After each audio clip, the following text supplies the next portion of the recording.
We are Maria and Nicole. We're two secular homeschooling moms that have been there, done that. Welcome to episode 13, Homeschooling on a Budget. It's our first episode of 2023. Woo! Yeah. Today, we are going to be talking about whether or not you can afford to homeschool and what do you need to buy to homeschool. How much does curricula cost? We're going to be talking about that and more. And as usual, we want to stress that our podcast is an inclusive space for your everyday parents that are looking for education options. We are not here to convince you to homeschool. We want to stress that you need to do what works for your child and for your family. Every family's different. Absolutely. And you know your children best. So feel free to take what advice or information you get from here that works for you and chuck the rest. Hi, Nicole. How's it going? Hi, Maria. Happy New Year. Happy New Year. How are you doing? I am sore. Oh, same. Yeah, we're back on our fitness wagon and our fitness and budget wagon. Yes, our everything organized wagon. Yeah, so we said that we were going to do 75 hard again, and we did that last year, and it was successful. But I did 2 last year. I know. But then I went and I accidentally joined Camp Gladiator too. And I like how you had mentioned that online somewhere, and one of our friends was like, how do you accidentally join a fitness program? And I was like, oh, I get it. I've accidentally joined multiple gyms before. You have. I think you've had 4 at one time. I have. Oh my gosh. And I would go to all of them. Like, I'm not just a joiner. And then don't go. Right. When your kids had dance on one side of town, you would have to work out at the gym over there. Yeah. And they all have different things that they offer. I mean, I'm sure you still have a rec center membership and like all of you do a lot of different sports. I do a lot of different sports, but that's my thing. And I have kind of let things go. And so I'm ready to get back on track. Oh my gosh. Same. I'm ready to get my whole life on track, which is a great lead in to today's episode. Exactly. All right. Well, let's get started. So now that the holidays are over and we are once again overspent, even though we said we wouldn't. We weren't going to do it this year. And now it's the new year. So we're fresh, all off our downward holiday spiral and riding that new year motivational high. Oh my gosh, we're for sure riding that. So let's start the year financially savvy.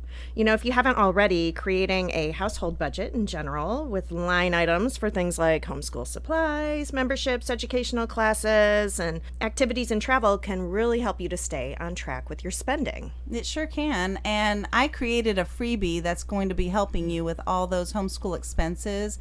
And be sure to check out our show notes because get that free download. And that will help you stay on track for all the tips we're about to talk about. Yeah. So the first question you may ask is, can I afford to homeschool? Well, real life is messy no matter how your family looks. A home education is as diverse as the families involved. Mm-hmm. Yeah, and the beauty of homeschooling is the flexibility. It can fit any individual, any lifestyle, or family type. For sure. Whether you are dual income, single or single parenting, right. Most of us probably need to be mindful of whether we actually can afford to homeschool. Sometimes it's simply not going to be realistic for this season in your life, and that's okay. But we've also discussed some other options to having your child at home that aren't necessarily homeschooling back in our Getting Started episode. But if you can homeschool, let's talk about some ways to make homeschooling work in your home. Keep in mind always that a low-cost education does not mean that it has to be a substandard one. Mm-mm. So I'm a single mom, and for me, one obvious obstacle is my work. And even if you're not a single parent, oftentimes this is going to involve a shift to single income. So how can you continue to provide your family and school your children at home? Working from home would be the ideal situation. If possible, pursue bringing your job home. Perhaps your boss is open to you working remotely, at least maybe part-time. Since the pandemic, of course, this has become more and more common. Right. And you may need to do some juggling while you try to balance homeschooling with different work schedules. And one fantastic aspect of homeschooling is that you can do it anytime from anywhere. So be sure to evaluate your family. What are your kids' ages, their temperament, etc.? Can they go to the office with you? Maybe there's another family member who can stay with the kids while you're at work. or you could school in the evenings and on weekends. We discussed on our episode 4 about homeschool styles and philosophies that possibly your child might perform better doing school at a different time than a traditional schedule. And you may find that it works for you to hire a nanny or do independent or online schooling. You may have to think outside the box, but that's really what home education is all about. Right, and the good news is that homeschooling does not have to be expensive. There's tons of ways to save money or supplement a single income and school on a budget. Yes, and making a strict budget was one of the ways that I survived as a homeschooler, and one of the ways that I was able to stick to my budget was through an envelope system. And although it's not a secular financial program, I first heard about an envelope system through Dave Ramsey. And it's a really practical way to budget when you're using a cash system. You can't overspend because if the money's there, then you get to spend it. If it's not, then you have nothing. And it's also really important to teach your children about seeing the money move, like whether or not it's there, because sometimes when we're swiping those credit cards, they don't actually see the physical movement of money, and it's a really good lesson to teach them. So if you're really wanting to stick to a budget and you've never heard of an envelope system before, you really need to learn about it. I will link a reference to how that works on our website show notes, so be sure to check that out. Yeah, I like an envelope system too. We've also used that in the past. So let's start by talking about ways to save money while homeschooling. One of the things that I am particular about is I am an avid menu planner. I try and make most of my meals at home. We pack lunches when we go out. I think we've talked about my thermos car dinners. Right. You might want to invest in an Instant Pot, though. Yeah, for sure. An Instant Pot. My Instant Pot, my crock pot, and my air fryer are all my keys to making meals at home. But so that's one way you can save money while homeschooling. Shopping dollar stores, dollar bins. TikTok has kind of opened a whole new world of dollar store things for me. I saw something on TikTok the other day about that. Oh, all kinds of stuff. Like right now I'm into organization videos, so I've been watching a lot of those, and I'm like, ooh, I need to go get all that. But eventually I'm going to need organization bins for my organization bins. So that's so addictive. Those I know videos. It is. So let's get back to saving money. We want to shop discounts, using hand-me-down clothes and other items, gift lists for family member, like extended family, for giving. We talked about this in our holiday episode, but grandparents who might want to contribute to your household can give memberships, educational toys, and games. Right. And ways to supplement a single income or make money from home are vast. There are so many ways that you can kind of supplement or actually just work from home like I do. So many people will just build a business. You can do something that you don't even have experience with, like pet sitting or babysitting. You could blog. I'm still trying to figure out if I can earn money blogging. I have no idea. Some people do. Picking up kids from school and dropping them off at home, or for an after-school program. I have a neighborhood site that they're always looking for people to grab their kids at 3-4 o'clock in the afternoon and drop them off at another location. And you pick up a few kids, that can earn you a regular steady cash flow. You can online tutor. That's always an option. We have a friend that does that. If you have a musical ability, you can teach music lessons in your home. You don't have to have any overhead. You already have what you need to teach. And there's plenty of people, lots of homeschool students and after school students that are looking for music lessons. You can refurbish furniture. Actually, my ex did that. They would pick up furniture on the side of the road that was for the dump and come home and refinish it and put it back out and sell it on Facebook Marketplace. And That's that was awesome. a way to earn a little bit of extra money. Another way that I've earned money from home is selling. I've sold on eBay. I've sold on Amazon, on Facebook Marketplace. I've even sold some of my things that I haven't used. Sometimes people aren't really proactive at actually going and selling. I do that. I'm always trying to drive income in to help with my monthly bills. Mm-hmm. I've also sold other people's things. I've had a few friends that, had a surplus, and I would just go over in my van and pick up whatever and sell it, whether it be on eBay or Facebook Marketplace. Those are my favorite places to go. You're kind of famous for that amongst our friends. Everybody's like, "Oh, ask Maria. She'll know what you can do with that. A lot She'll of sell work. it for you." Oh my gosh, it's a lot of work. And dealing with some buyers can sometimes be trying, but that's a whole other episode. You could sell at farmers markets. If you are gardening, you can sell your vegetables. You can also sell your wares if you're a crafter. You can start an Etsy shop. I actually have a lot of friends of my son, they're teenagers, and they have their own Etsy shop. They crochet or they make little stuffed animals and they sell and make quite a bit of money. Another one of our friends, they're an indigenous family, and her son wrote a book, an indigenous book, and made a ton of money.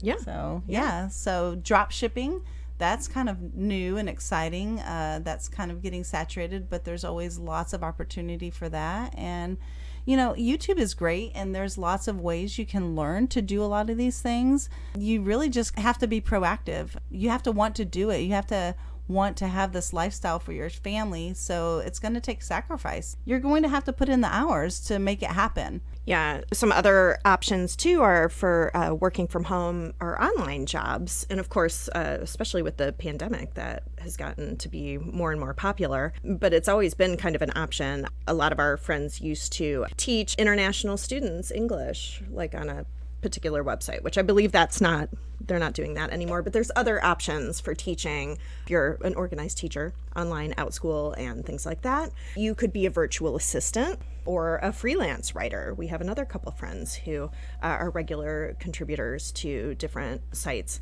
with their writing, which is pretty cool. You can also do virtual customer service or reservations. I have a friend who works for American Airlines, and that's what she does from home. She just handles their frequent flyer program, and she just works with those people at home. And they set her up with all of her computer systems and everything there in her house. So there's also what we call gig work, which is delivery services. Yeah, I've done DoorDash. Yep, Grubhub, Instacart, Shipped. I've done Shipped. Those are fairly easy and just take some attention to detail, but those are an easy way to kind of make money on your own schedule. I've even driven for Lyft. In a lot of these also, like, you're not supposed to have like a kid with you, so you still have to be mindful of your schedule and childcare and all of that. And so while I'm not a huge fan of multi-level marketing things, Usborne Books is one that I do like. We do use a lot of these books for homeschooling. So that's sometimes an option if you're into that, selling that way. Right, yeah. I have a lot of friends that have done Usborne over the years, Pampered Chef. I can't really afford allowance for my kids.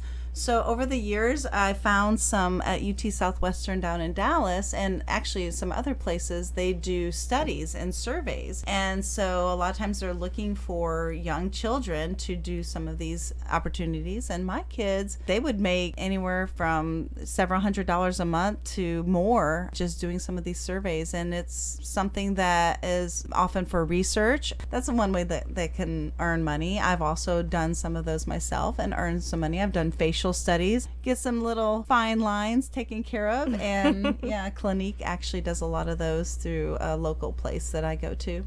Yeah. Curion is a company that I've seen that you can set up like a parent profile and a kid profile and do those. I think that's national based.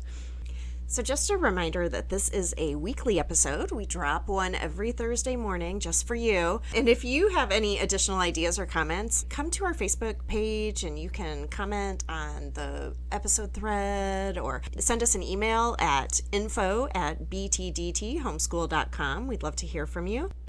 Okay, so what do I actually need to buy to homeschool? Right. So there are definitely things that you want when homeschooling, and then there are the things that you actually need. Right.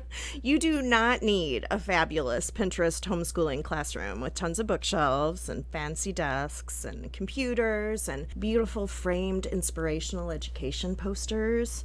I mean, even if you do have that, often your kids are going to want to slump on the couch or their bed with a pile of library books. So don't overcomplicate things. No, that's so true. Homeschooling necessities. So what do you really need? Well, you're going to need consumable items. You're going to need paper and pens, markers, crayons, and pencils. For a low-cost option for extracurriculars, you may want to consider a rec center or pooling resources with another parent, a non-academic co-op, and we're going to be talking about that a little bit more in this episode. For equipment, you may need microscopes and books. A great way to get supplies is by attending curriculum swaps, retiring homeschool sale. I remember we did our own little sale and we were sending our used things off to younger students.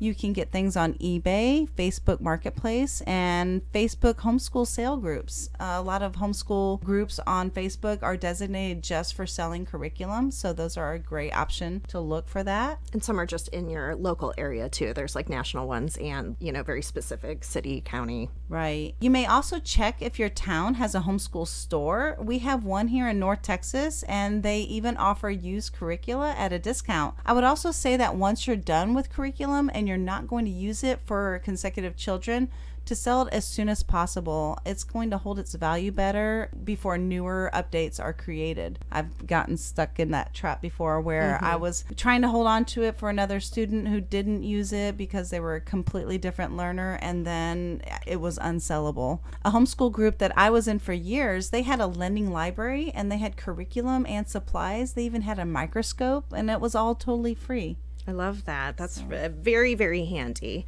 Also, if you have multiple kids, you might want to choose reproducible resources, or you can make your own reproducible resources. Like you can laminate pages and then use dry erase markers. You might also want to consider owning a really good printer where you can print off PDFs and things at home, or you can use, I use Office Depot specials to print.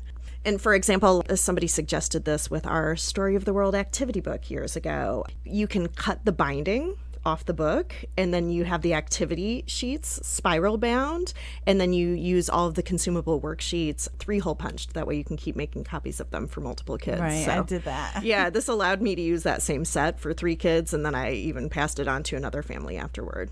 Be sure to check with your curriculum to make sure that this is actually allowed because, sometimes that's not. Many will have information on that publishing page, and you do want to be mindful of copyright rules.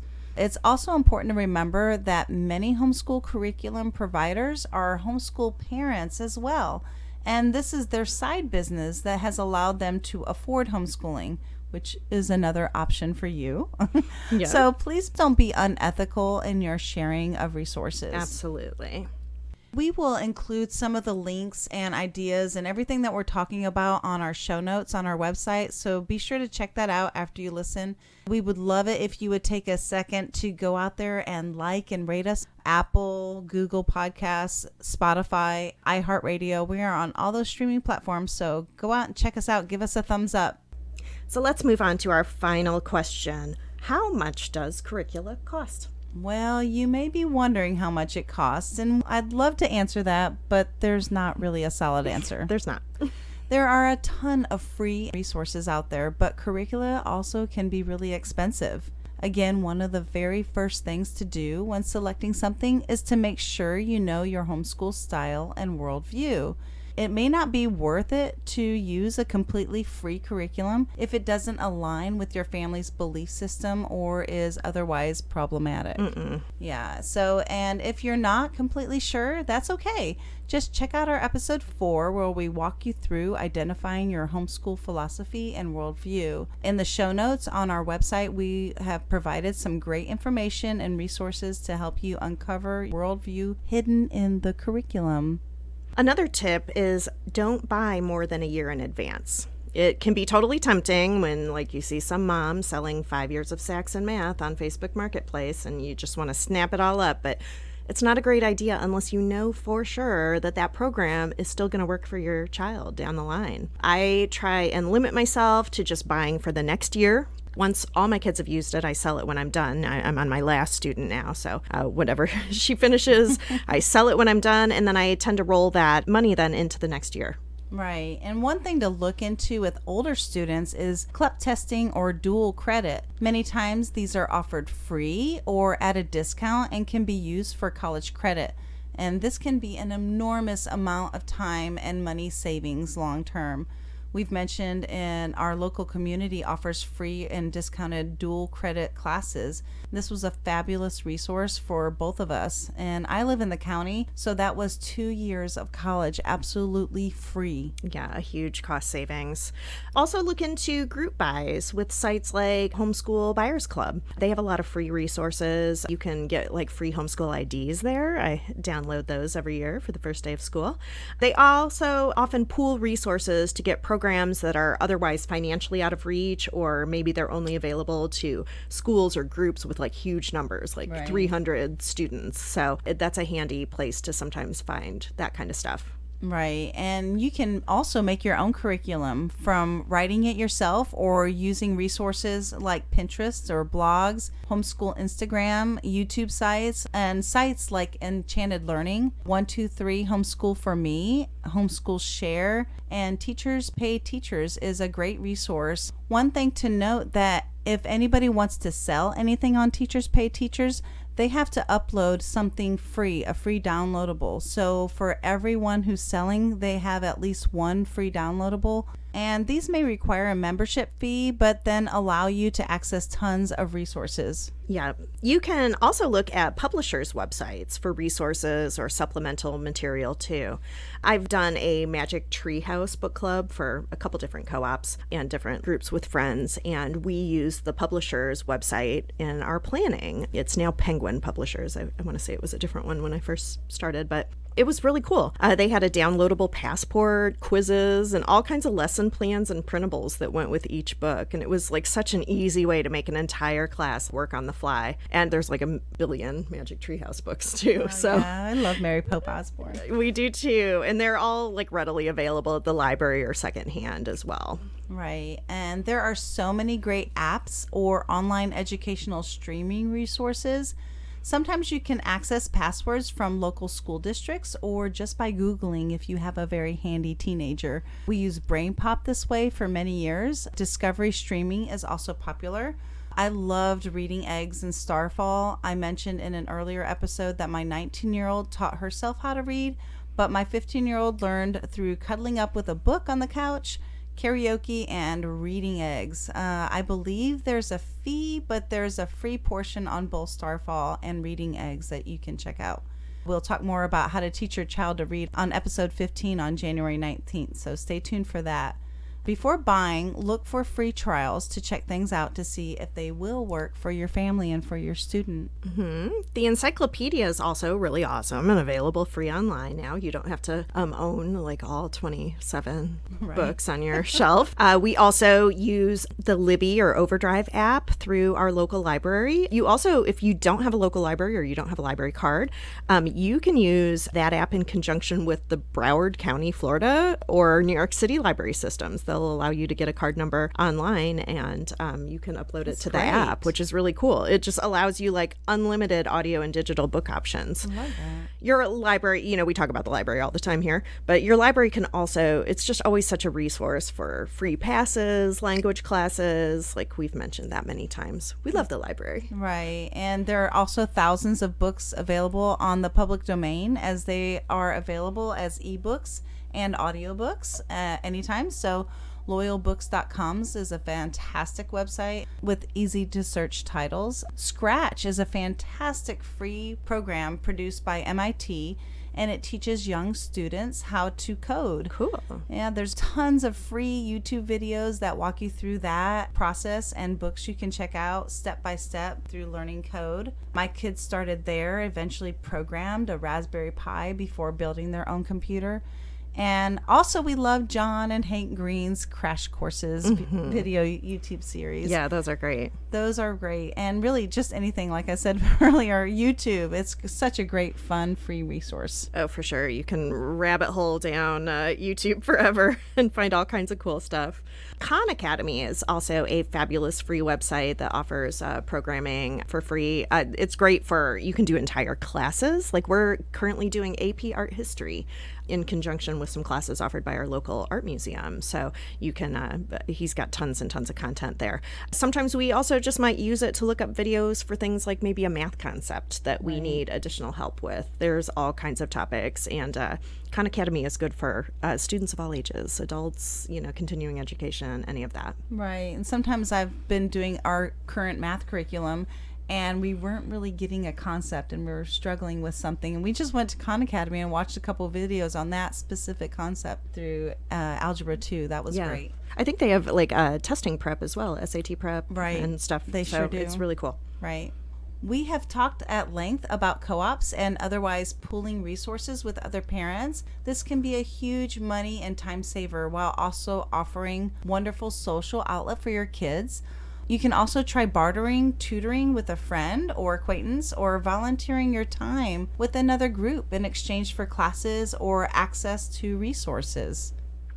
Another way to save money on curricula and supplies is to shop sales. Many curricula companies have sales multiple times a year, so be on a lookout for those and plan ahead. You can also look at office supply rebates or using teacher discounts, piggybacking on back-to-school sales or a tax-free weekend if your state does that. Right. I don't like the crowds, but that's pretty good. Okay, so printing out your own teacher ID, like we mentioned, you can do that at Homeschool Buyers Club. Places that I've used a teacher's discount were like Barnes & Noble, Half Price Books, Joann's Fabrics, and there's so many other places that offer teacher discounts with that ID. I also love the Scholastic Book Warehouse sales. Oh, I love Scholastic Books. Oh, yeah. Check online. These warehouses are located in several cities, and they offer these huge sales a couple times a year. You can register as a homeschool teacher, and then you show up. They're a lot of fun. My kids loved going to these, and, because you could pick up a ton of books, really, really cheap. Right. Or sometimes I would swap babysitting with a friend who lived nearby, and we could just take turns attending alone. Right. And we also don't want to forget about all the extracurriculars. Just because you are on a strict budget does not mean you have to pass these things up.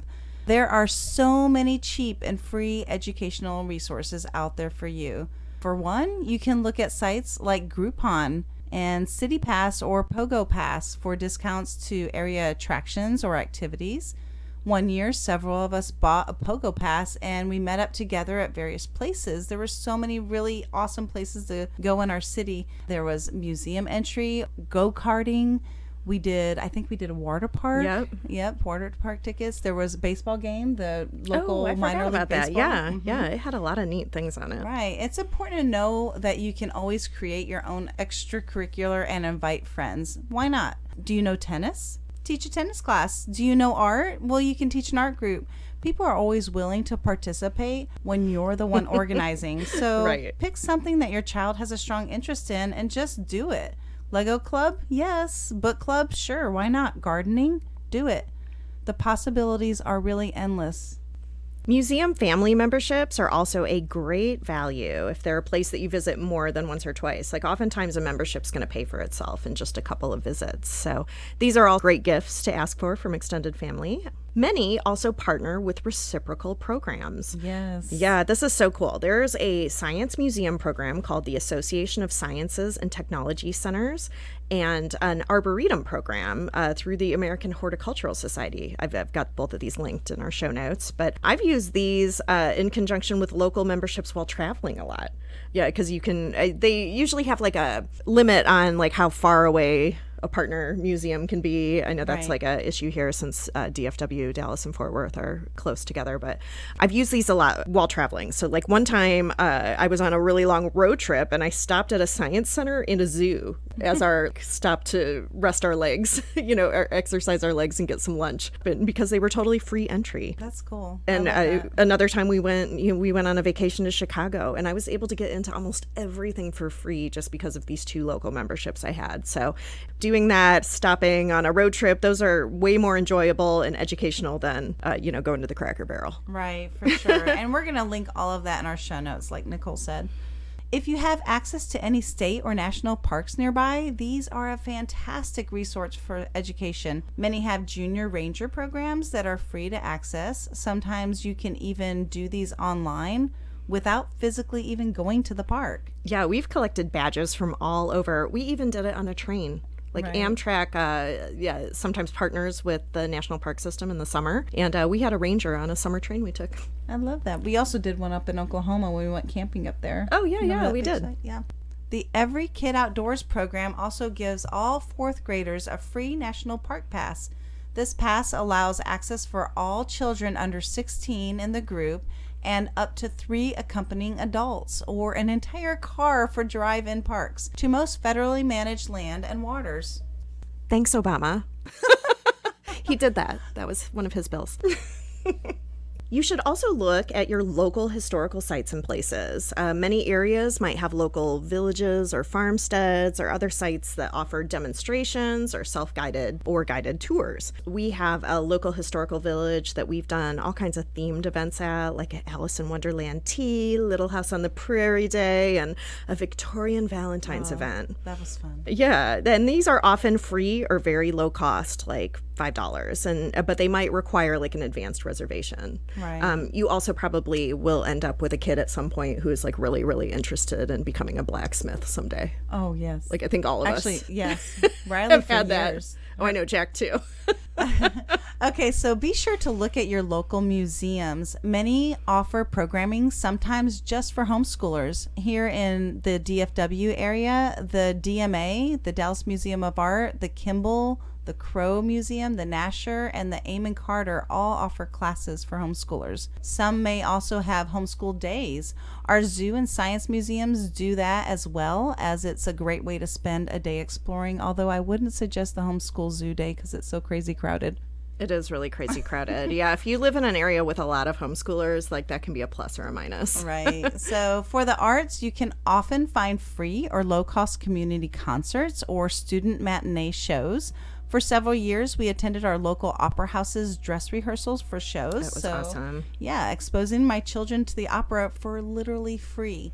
These were typically the full show without any interruption. Yeah, like it said dress rehearsal, but like nobody was like, cut, let's run that again. Like they were the real show. Yeah, And amazing. Like we could not have afforded to go to that as a family, like otherwise. So also check out your local community or rec center for classes, field trips, sports opportunities. This is a great way sometimes to try out an activity that has maybe a short commitment, or you can join a specific art or dance class at a great price. Even just having a membership to your local rec center can be a huge value for access to like a gym and pool and play courts and other activities.